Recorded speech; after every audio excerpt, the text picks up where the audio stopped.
안녕하십니까. 영토학자 장계황입니다. 오늘은 여러분들하고 아까 제주 4.3에 대해서 얘기를 해보려고 하는데, 우리가 제주 4.3을 단순하게 제주 4.3 사건 이렇게 얘기하는데, 제주도에서 4월 3일에 일어났던 1년에 몇 년간에 걸친 그 행적을 우리가 제주 4.3이라고 하는데, 그 자체를 얘기하는 것은 그렇게 큰 의미가 없습니다. 아니, 의미가 없다는 게 다른 의미가 아니라, 그것보다도 과연 이런 일이 왜 일어났는가, 시대적 환경은 어떻고, 제주 4.3에 여러분들 너무나 잘 알다시피 서북청년단이 들어갔다라고 하는 거죠. 서북청년단은 왜 갑자기 그 당시에 태어났고, 서북청년단과 이 기독교하고는 어떤 관계가 있는지, 그 당시에 기독교를 이해를 못하면은 또 서북청년단을 이해를 할 수가 없다라고 하는 부분입니다. 또 마찬가지로 이 기독교를 이해를 한다라고 하는 건 미군정 시대를 알아야 된다라고 하는 거죠.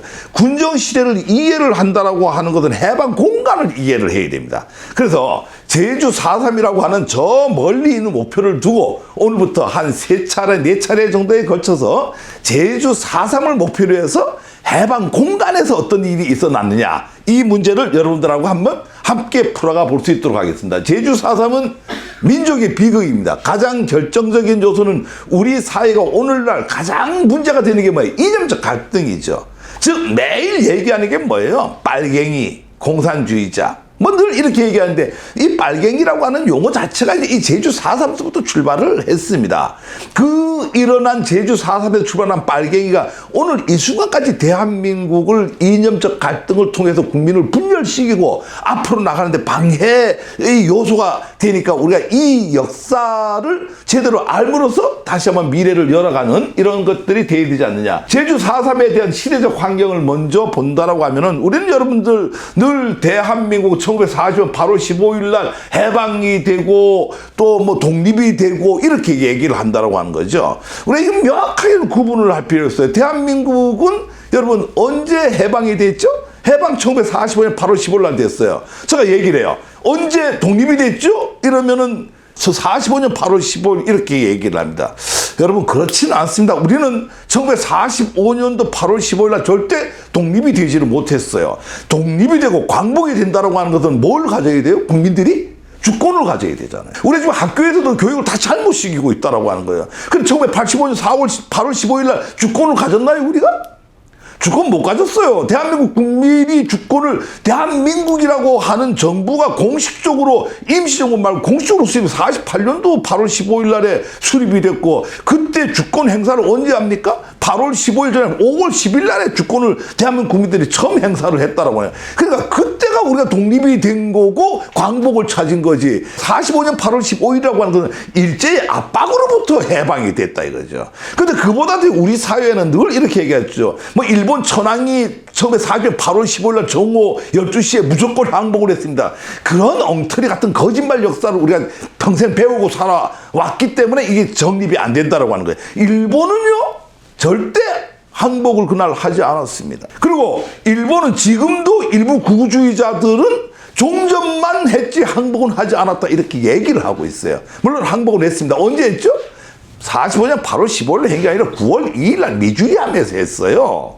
근데 우리가 지금 너무나 잘못 알고 있는 게 종전선언과 항복이라고 하는 의미, 이게 지금 제가 오늘 얘기를 주제가 아니기 때문에 깊이 있게 못하는데, 8월 15일 날 이 일본은 항복을 할 수가 없어요. 왜?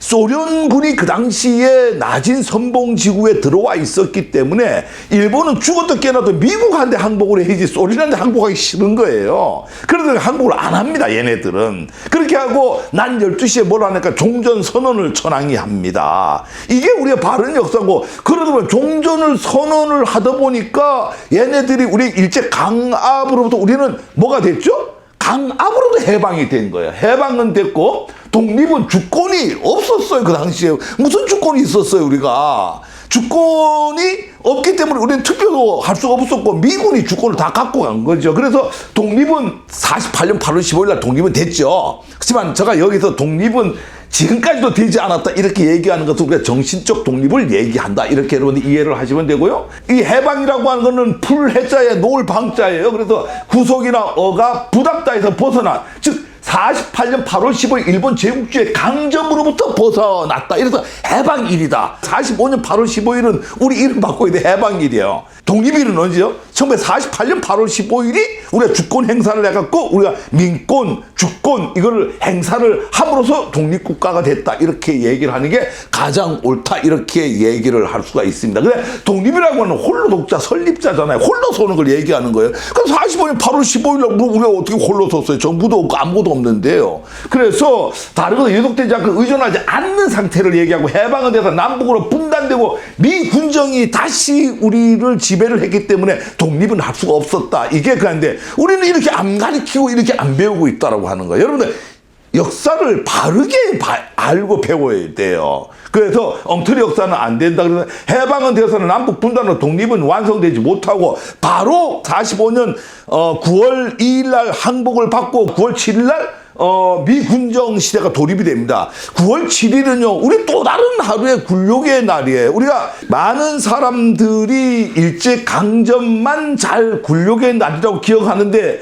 1945년 9월 7일 날도 굴욕의 날이에요. 미국으로부터 다시 우리 주권을 뺏기는 날입니다. 그래서 4대와 식민이라고 하는 이 개념이 다시 한번 이루어지는데 우리는 이 당시에 나라를 팔아먹었던 두 번째 팔아먹었던 사람들이 정권을 잡다 보니까 이렇게 안 가르쳤다라고 하는 거예요.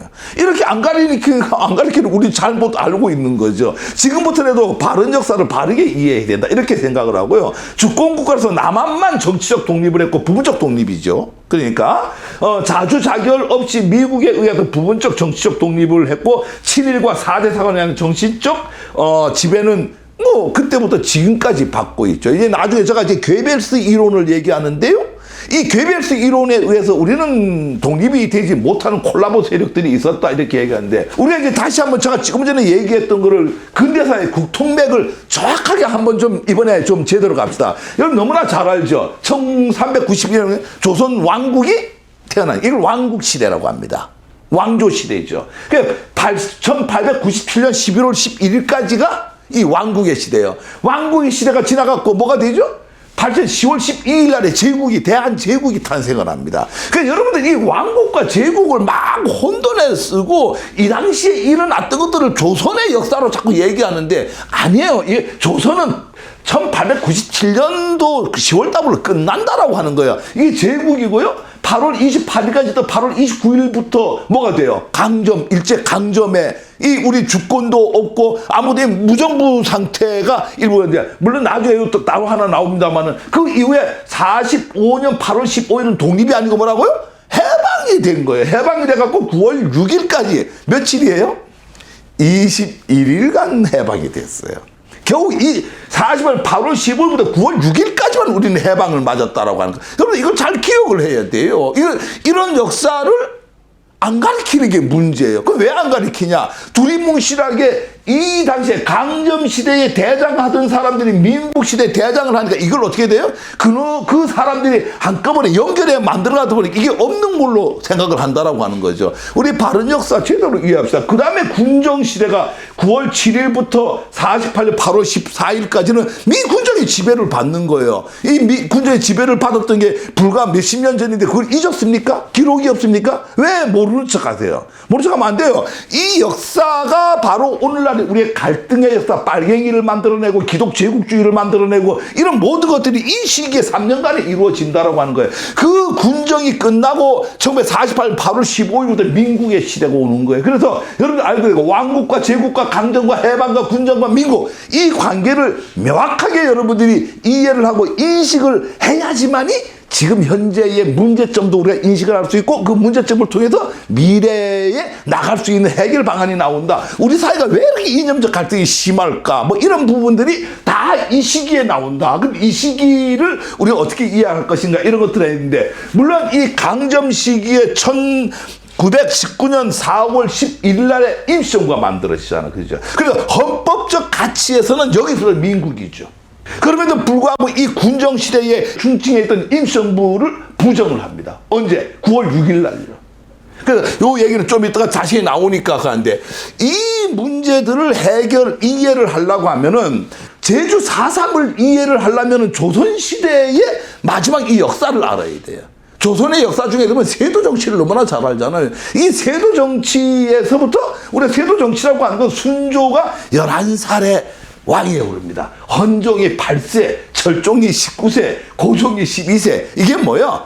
공통점이 어린 나이에 왕이 되는 거예요. 어린 나이에 왕이 되다 보니까 이 왕이 어떻게 통치를 하겠어요? 왕이 통치를 안 하고 세도 정치를 하는 거예요. 전부 영조비 정순 왕후가 안동 김씨가 장악을 하고 이런 식으로 전부 이 처갓집에서 이 정치를 대신하는 이걸 우리가 세도 정치라고 하는데, 자 여기서 뭐 제가 세도 정치 얘기하려고 하는 게 아니라 이 전까지는 여러분들 흔히 얘기할 때 조선이 왜 망했느냐 이렇게 하면 사색 땅파 때문에 망했습니다. 그런 좀 어리석은 얘기 좀 하지 마세요. 조선이 518년간 유지할 수 있었던 이유가 뭐예요? 사색 땅파 때문에 유지할 수 있었던 거예요. 우리가 훈구파와 뭐 이런 얘기 많이 들었잖아요. 근본적으로 이렇게 두 큰 세력들이 지방 세력과 중앙 집권 세력과 이런 어떤 세력 간의 왕과 신하와의 견제, 그다음 세력 간의 견제, 이 세력 간의 견제 내에서도 여러분들 잘 알고 있는 사색 당파가 끊임없이 견제를 하고 이러기 때문에 맑은 정치가 이루어져 갖고 518년간 그 긴 왕조를 이룰 수 있었다라고 하는 거예요. 이게 전부 식민사관에 젖어 갖고 이 대한민국 조선인들은 모래알처럼 흩어지고 이런 개 같은 얘기들은 하지 마세요. 우리가 518년간 유지할 수 있었던 게 이게 그 사색 당파 같은 게 있었기 때문에 가능한 거예요. 문제는 왜 망했느냐? 사색 당파가 견제를 하고 이런 싸움을 하다가 갑자기 노론이 일당 독재를 하는 거예요. 언제부터 노론이 일당 독재했어요? 순조 때부터 일당 독재를 한 거예요. 이 전까지만 하더 영종조 시대까지만 하더라도 이 사색 당파가 워낙 싸움을 많이 하니까 서로 간에 골고루 기용하는 이런 정치를 하다가 여기서부터 이제 뭐가 되죠? 노론이 일당 독재하는 거예요. 이 긴 기간 동안 일당 독재를 하니까 일당 독재를 하면 세상은 썩게끔 돼 있어요.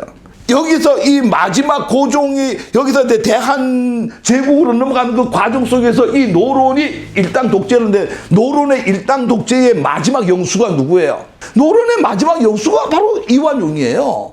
이완용이가 결국은 이 일제강점기를 만들어낸다라고 하는 거예요. 그러니까 무슨 얘기예요? 이런 세도 정치라고 하는 개념은 다른 말로 한마디로 표현하면 노론의 일당 독재가 이루어진 시기다. 이 일당 독재의 마지막 영수가 이완용인데 이 이완용이가 뭘 만들어요? 일제강점기를 만들어 나라를 팔아먹는다라고 하는 거죠. 물론 그 시기에 보면 일진회하고도 싸웁니다. 서로 간에 나라를 먼저 팔아먹으려고 하다 누가 이겨요? 일진회보다 이완용이 이겨갖고 이완용이가 나라를 팔아먹는 거예요. 그래서 이런 어떤 노론 단독 집단이 다시 얘기하면 앞에 세도 정치 때 상당한 기간을 노론이 혼자 일당 독재하다가 다시 일제강점기가 들어간 35년간 또 뭐예요? 또 노론이 나라를 팔아먹었으니까 이 시기에 주류가 누구예요? 또 노론이 되는 거예요. 그러면은 이렇게 뭐 여러분들 이건 뭐 다 아는 내용이니까 그냥 넘어갈게요. 이렇게 일정 강경 노론이 또 단독 집회를 하다가 해방이 되고 미군정 시기를 지나고 정부가 수립을 하면 원래대로면 어떻게 돼요? 다 사형을 당하고 이래야 되잖아요. 우리 프랑스처럼. 나치 독일의 부역한 자들을 다 처단을 했던 거 아닙니까? 우리도 그렇게 했었어야 되는데 그러면 처단이 돼야 될 세력들이 해방공간과 미군정과 정부 수립할 때 이 노론이 또 대장했어요. 또 사회 주류가 됐단 말이에요. 그러니까 해방공간에서도 주류가 됐고요. 미군정의 주류가 됐고요. 민국이 만드는 또 주류가 됐어요. 그 주류가 언제까지 오고 있어요? 지금 이 순간까지 대한민국을 주류 세력이 장악을 하고 있다는 거예요. 그러니까 이 과정 속에 제주 4.3이라고 하는 건 이 과정 속에 있는 거예요. 그러니까 우리가 이 시기는 미군정 시기와 이 이승만으로 대별되는데 크게 미군정 시기로 이 노론이 재등장을 하죠. 이게 되게 우리 한국 역사를 바꾸는 거죠. 원래 반민특위에서 어떻게 돼요? 다 죽어야 되잖아요. 죽었는데 어떻게 이 사람이 재등장을 하느냐. 이게 바로 메가다 포고령 제1호 2조예요. 이 2조에 의해서 이 노론이 재등장을 하는 거예요. 또다시. 원래대로 다 반미특에 죽어야 되는데. 그래서 메가던 포레 2조에 이승만, 그 이후에 이제 이승만이 정부를 수립하고 미군정 통치 일제강점기 부역자 재등장이 노론이 재등장을 한 거다. 이러니까 세도 정치에 단독으로 혼자서 다 헤쳐먹다가 나라 팔아먹고 35년간 또 주류로서 다 헤쳐먹다가 해방이 되고 미군정에 의해서 또 다 헤쳐먹고 그 사람들이 이승만에 의해서 또 다 이 주류가 되고 그 주류 세력이 지금 현재 대한민국 검찰이고 그 주류 세력이 대한민국 판사고 그 주류 세력이 생각을 해보세요. 언론 적폐 이 시기에 언론이에요. 검찰 이 시기에 검찰 제도가 지금까지 이어지고 있는 거예요. 학원 적폐 이 시기에 고려대 연세대 이게 다 학원 적폐가 이 시기에 만들어진 거예요. 그러니까 모든 적폐라고 하는 게 뭐예요? 쌓일 적자잖아요. 오랜 기간 동안 쌓이는데 그게 대부분 못된 것들은 이 시기에 다 만들어졌다. 이 시기의 주인이 누구라고요? 노론이에요. 이 역사가 오늘까지 이어도 보니까 바른 역사를 가려고 하는 사람하고 늘 대척점에 서갖고 싸우다 보니까 갈등이 만들어지는 거예요. 그래서 이런 역사 속에서 제일 먼저 일어난 사건이 바로 제주 4.3이다. 이렇게 보시면 되고요. 덧붙여야 될 게 바로 이제 이 시기가 메카시즘 형성기예요. 메카시즘이라고 하는 게 뭐예요? 미 국무부에 메카시 상원의원이 있어요. 메카시 상원의원이 뭐라고 하죠? 우리 미 국무부 내에 265명의 공산주의자들이 있다. 이 자들을 몰아내지 않으면은 큰일 난다. 발표를 해버려. 내가 증거 자료를 갖고 있다. 누구누군지. 미국 사회가 빨깍 뒤집히죠. 우리 선거 때 되면 그런 거 많이 했잖아. 지금까지. 똑같은 게 이 시기에 일어났던 거예요. 그래서 이 시기를 조금 더 이해를 하려고 하면은 이 당시, 물론 그 이유가 되죠. 이 전후돼갖고 러시아가 동방으로 막 진출을 하고 남하 정책을 펼치고 공산주의가 막 극도로 만들어지는 시기고 요 시기가 바로 언제예요? 중국 내에서는 국공내전이 일어나죠. 국공내전이 일어나고 누가 이겨요? 공산당이 이기고 국민당이 지잖아요. 그래서 국민당은 어디 대만으로 쫓겨내려가고 공산당이 그하고 이 시기가 바로 대한민국에 뭐가 일어나요? 한국전쟁이 일어나는 거 50년도예요. 그러니까 이게 40한 7, 8년도서부터 시작을 해갖고 50한 2, 3년도까지 이런 어떤 공산주의에 대한 막 무서움이 느끼는 이 시기를 이용을 해갖고 메카시 상원의원이 우리 국무부에도 우리 뭐 요즘 그런 얘기 많이 하잖아요. 청와대에 빨갱이들이 있다라고 똑같은 얘기들이에요. 그다음 메카시즘이라고 하는 거예요. 우리 미 국무부에 있다. 이런데 미국은 역시 그래도 우리보다 합리적인 나라예요. 메카시 상원이 그 공화당 내에서 아니다라고 하는 거를 밝혀내갖고 메카시 상원을 추출해버립니다. 추출해버리고 명단이 있다 이러니까 민주당에서도 꼼짝 못하는 거예요. 민주당 내에도 뭐 자기 그 명단에 포함되어 있는 사람이 있는가 하고. 그래, 이 당시에 엄청나게 많은 연예인들부터 시작을 해갖고 다 문제가 돼. 사회에 엄청 혼란을 갖고 왔어요. 지금 우리 살생부부 있잖아요. 그 연예인들. 똑같은 게 이미.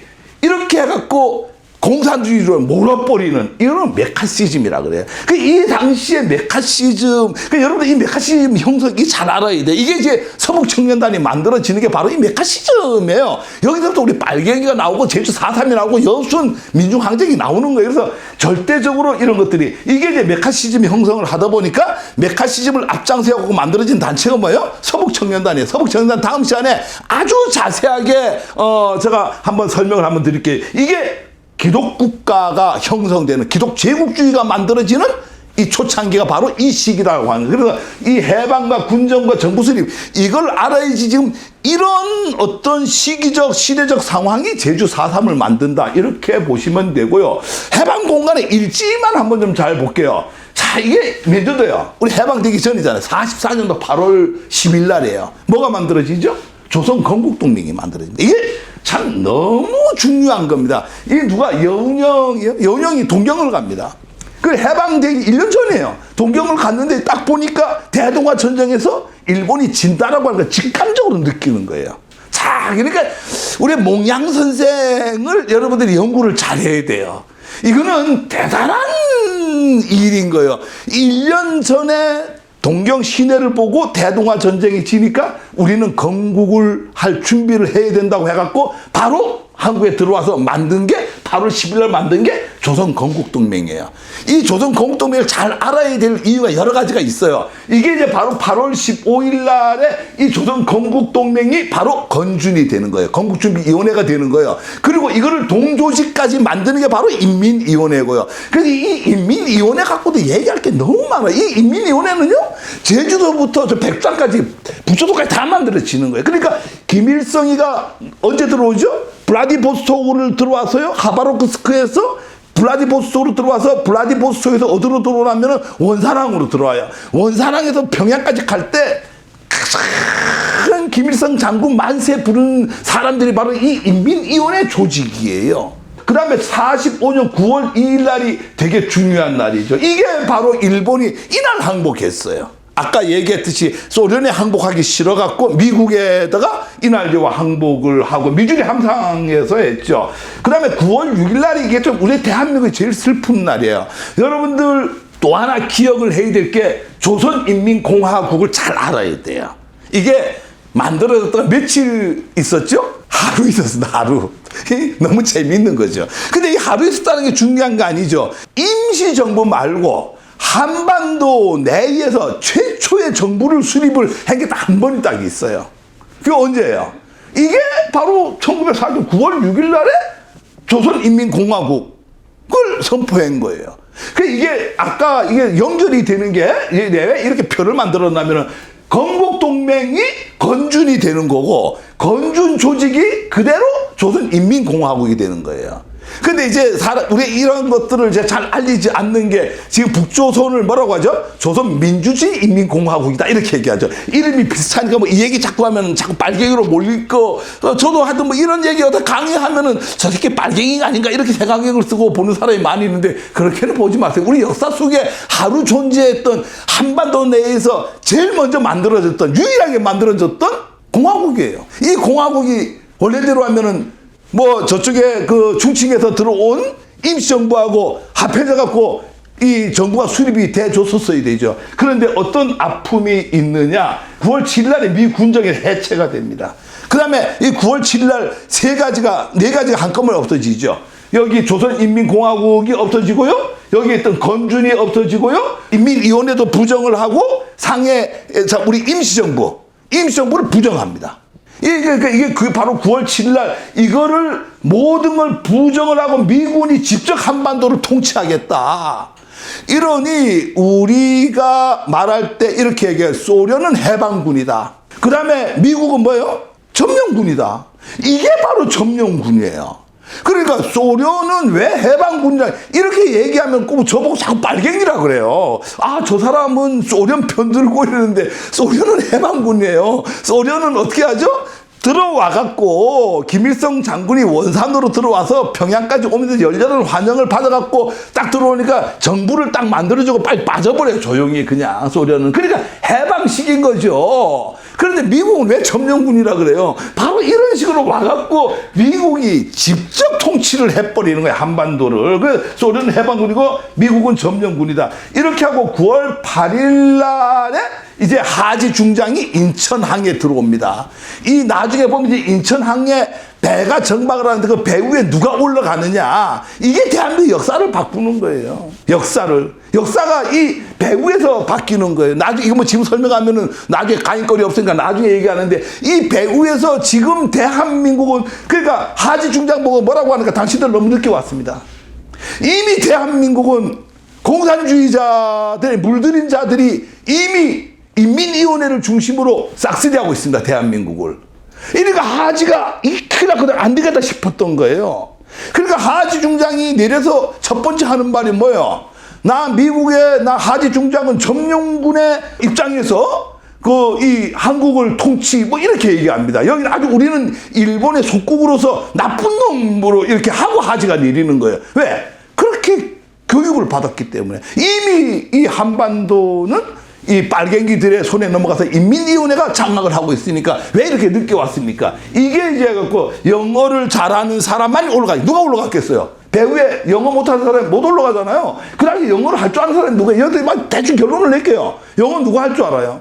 기독교인만 하는 거예요. 왜? 대부분의 기독교인들이 목사 교육 받으려고 그 뭐라고 하죠? 신학교에 가느라고 미국에서 공부를 했거든요. 그 사람들이 모든 것들을 하는 거예요. 이 당시에는 영어를 할 줄 아는 사람들이 모든 지배 세력의 주류가 됐다. 이 사람들이 전부 노론 적폐들이다 이거죠. 김성수나 조병욱 뭐 이런 사람들인데 이 뒤에 보면 이 사람들 문제점이 나옵니다. 자, 가장 대한민국의 아픈 날 또 하루 9월 9일입니다. 9월 9일은요 미 군정 체계가 시작이 되는데 총독부 있죠. 조선 총독부 뒤뜰에 국기 개양, 여러분 인터넷 찾아보면 국기 하강식하고 나와요. 거기서 일본기가 탁 내려옵니다. 일본기가 내려가고 무슨 기가 올라가요? 태국기가 올라가 있던 성종기가 올라가는 거예요. 그때 뭐 했어요? 누가 뭐하고 인수인계 하는 거예요. 영토와 영민에 대해서. 이게 바로 하지 중장하고 마지막 총독인 아베 노부유키하고 인수인계를 하는 거예요. 이런 아픈 역사가 이게 바로 뭐 이게 메가도가 이승만이고요. 이 노론문화를 재점화하는 어떤 그 결정적 역할을 하죠. 자, 이래서 아까 뭐라 그랬어요? 메가다 포고령이 9월 7일 날 내린다 그랬죠. 이게 대한민국 역사를 바꾸는 거예요. 이 포고령 하나가. 그래서 간단하게 볼까요? 자, 이게 이제 1조는 다른 얘기 아니야. 메가더가 미국이 다 통치한다. 내 말 다 따르라. 모든 권한은 나의 관할을 받는다. 너네 주권 없다. 이렇게 우리 독립 안 된 거죠. 확실하게. 두 번째, 2조가 이제 이 노론이 재등장하는 원인이 된 거 뭐야? 정부의 공공 및 명예직원 유무급 종사자는 추후 명령 때까지 종래의 기능 및 의무를 수행하라. 해방이 되니까요. 일제의 부역자들이 꽁꽁 숨어갖고 바깥에 나오지도 않았어요. 나오지도 않았는데 21일간 이 사람들 숨어 살았던 거예요. 그런데 포고령 제1호가 딱 내리니까 이 사람들 어떻게 하라고요? 이 말이 어려운 거 아니야. 일제 부역했던 사람들 다 경찰은 경찰로 돌아가고 검찰은 검찰로 돌아가고 판사는 판사로 돌아가고 다 제자리에 가라 이거예요. 이러니까 노론이 죽어야 될 반민특위에서 다 사형을 당해야 될 노론들이 다시 미군을 등에 업고 떳떳하게 딱 나서갖고 이 세상에 다시 나온 거예요. 그 노론들이 지금까지도 이 권력을 이어가고 사회 주류를 하니까 대한민국이 갈등이 어떻게 없겠어요. 이런 여러분들 왜 아직까지 우리가 자꾸 일본하고 아직까지 자꾸 싸우느냐. 일제 강점기에 있었던 왜 싸우느냐. 안 싸울 수가 없어요. 이렇게 노론이 아까 세도 정치에 일당 독재하다가 강점기에 나라 팔아먹으니까 또 주류로 있다가 그 다음에 이제 일본이 망하니까 해방이 딱 되니까 여기서 포고령에서 다시 또 주류가 또 되는 거예요. 이게 대한민국의 망조가 되려고 이 당시에는 이랬다. 이게 갈등이에요.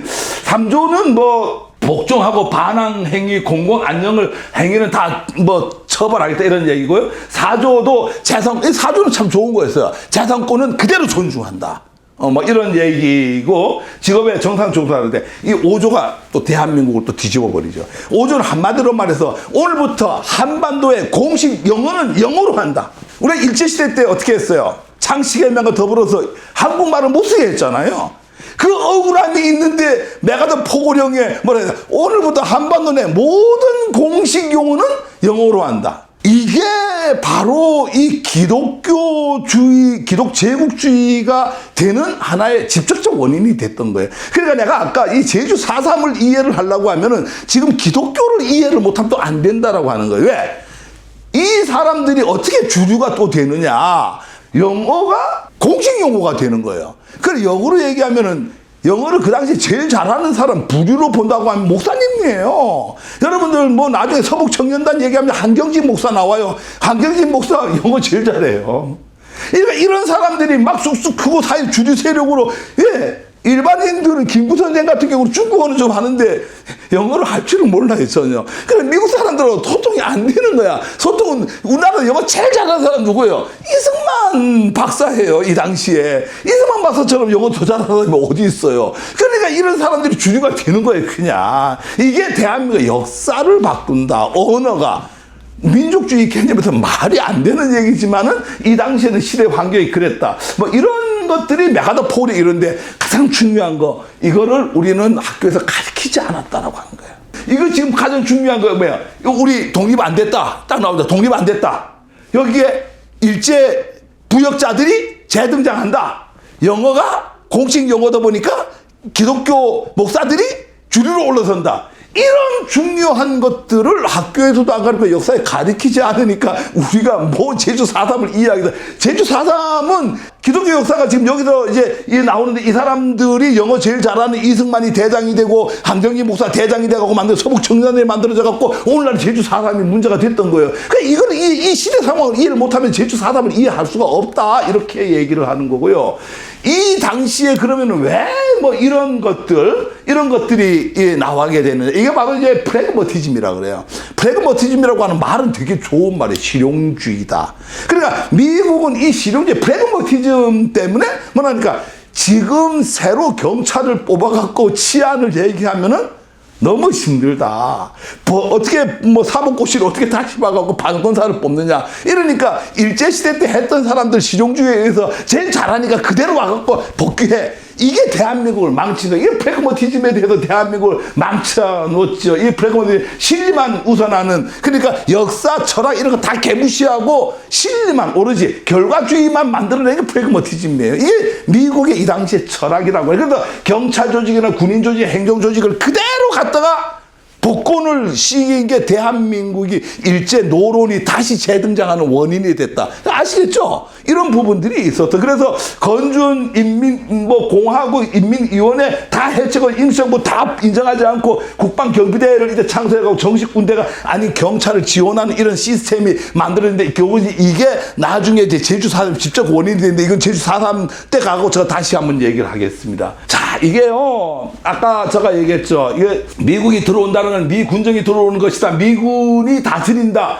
대한민국은 일본으로부터 해방만 되었고 독립은 되지 못했다. 이 얘기를 했는데 이게 이제 메가더장 뭐라고 했냐면은 태평양 방면 미군 육군 부대 총사령관이 나에게 부여된 고난에 의하여 나는 북위 38도 이남의 조선의 영토와 조선 인민에 대한 군사적 관리를 하고 다음과 같은 점령 조건을 발표한다고 아까 이제 발표를 했어요. 근데 이거는 이제 얘기했으니까 가장 나쁜 게 바로 이 하지예요. 하지가 이제 직접적으로 여기는 이제 태평양 전체를 관장하는 거고 우리나라를 관장하는 건 하지예요.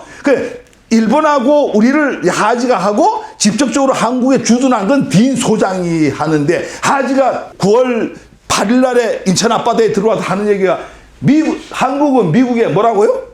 적이었으므로 항복의 조례와 적용을 받는다.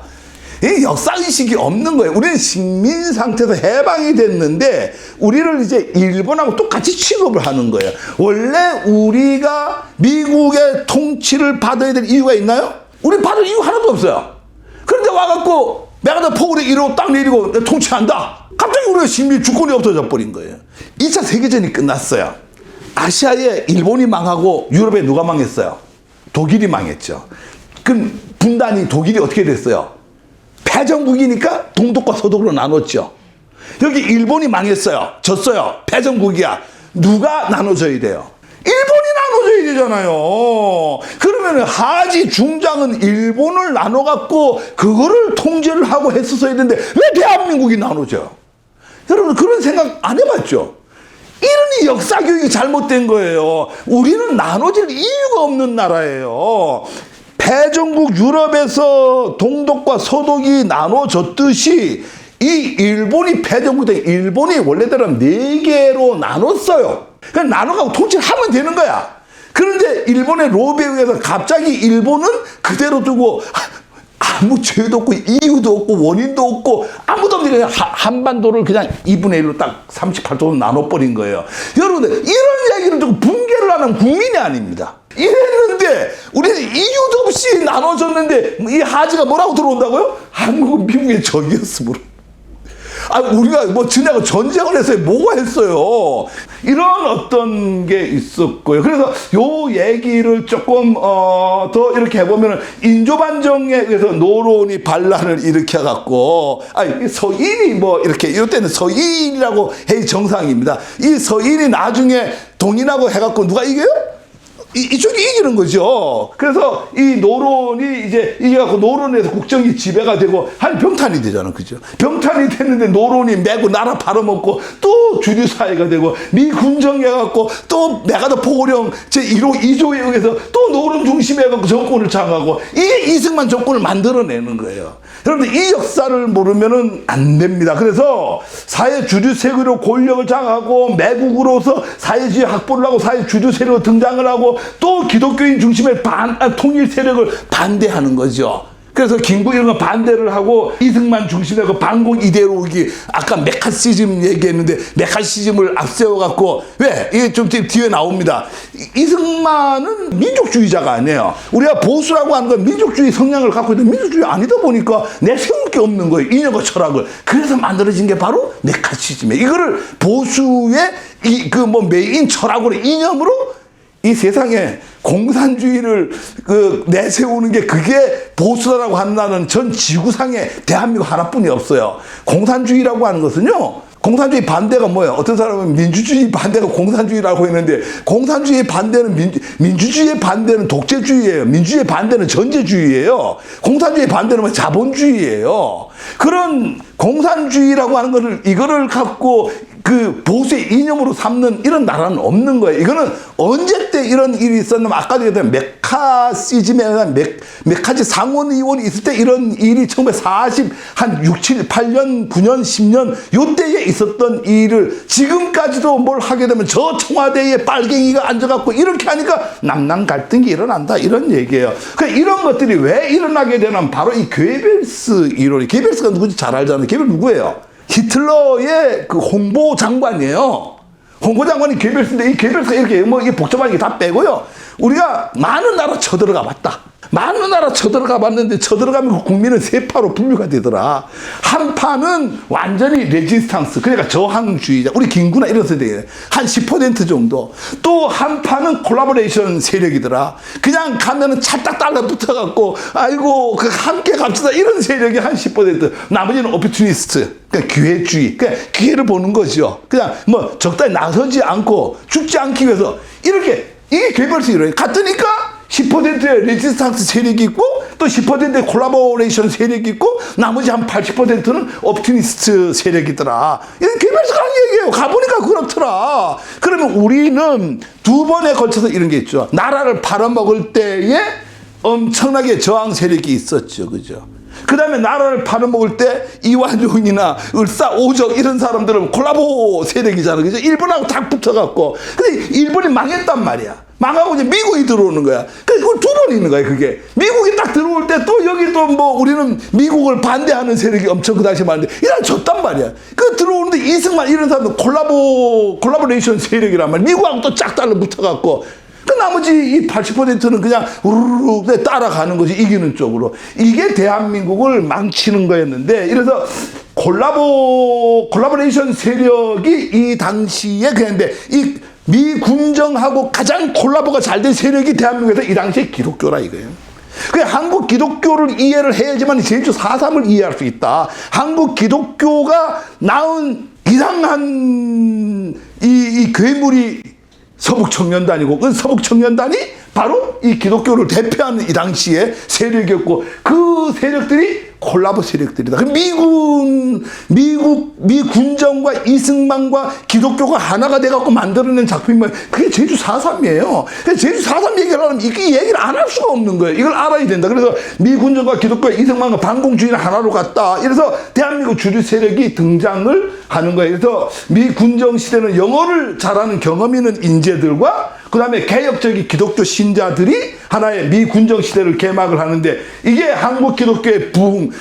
제가 목사님들 만나면 목사님들 교회 가면 이렇게 얘기해요. 우리 하나님이 대한민국을 특별히 사랑해서 대한민국의 뭐 부흥을 개똥 같은 얘기해요. 하나님이 대한민국을 왜 특별히 사랑해요? 하나님은 아프리카에 있는 사람이나 아메리카에 있는 사람이나 대한민국을 똑같이 사랑해요. 그냥 대한민국 교회가 왜 이토록 부흥했나? 특별히 사랑해서 대한민국이 부흥한 게 아니라 콜라보 세력이 미국하고 짝짝꿍 돼갖고 이렇게 대한민국이 빨리 교회가 성장을 했던 거예요. 그래서 한경기 목사에 의해서 뭐가 만들어지죠? 서북청년회가 만들어지는 겁니다. 이승만 시대가 개막이 되죠. 이 이승만 시대는 서북청년회 뒤에 뒷받침하는 거예요. 여기에서 제일 먼저 일어난 사건이 바로 제주 4.3 사건이고, 그래서 숨죽이던 노론의 친일파들이 공격이 다시 시작을 한 거예요. 여기까지만 하고 오늘 마치겠습니다. 이승만 정권의 대색적 관계가 있어요. 이걸 잘 알아야지 제주 4.3이 왜 일어난지 알 수가 있어요. 보수 정권의 기치를 걸었거든요. 당연히 뭐 전통 민족 인사들과 불신광이 왜 이러냐면 1922년인가요? 뭐 그렇게 기억이 되는데 LA 참 미국에서 미주에서 독립자금을 보내줬죠. 보내줬는데 이승만이 어떻게 이거 닦았어요? 개인적으로 비서하고 둘이 다 닦았어요. 그러다 보니까 상해 임시정부 때 이 당시에 뭘 해요? 탄핵을 당해요. 그러니까 우리나라 최초의 탄핵은 누가 당했어요? 박근혜 대통령이 아니에요. 이승만 대통령이에요. 21년인가 22년인데 탄핵을 당하다 보니까 나를 탄핵시킨 임시정부 요인들하고 내가 관계가 좋겠어 나쁘겠어요?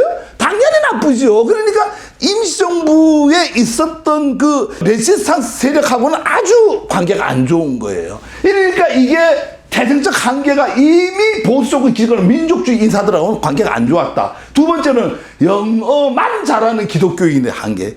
이 영어도 민족의식이 있고 영어도 잘해야 되는데 이 사람 민족의식이 없고 뭐만 잘한다고요? 영어만. 우리 한국말은 영어만 잘하고 영어도 잘하고 영어까지 잘하고 영어도 잘하고 다 틀리잖아요. 그죠? 이 사람들은 영어만 잘하는 사람들. 민족의식 아무것도 없어요. 이 사람들이 미국의 방향성에 따라가죠. 미국이 이 당시에 메카시즘이니까 우리가 반공주의로 가야 되겠다.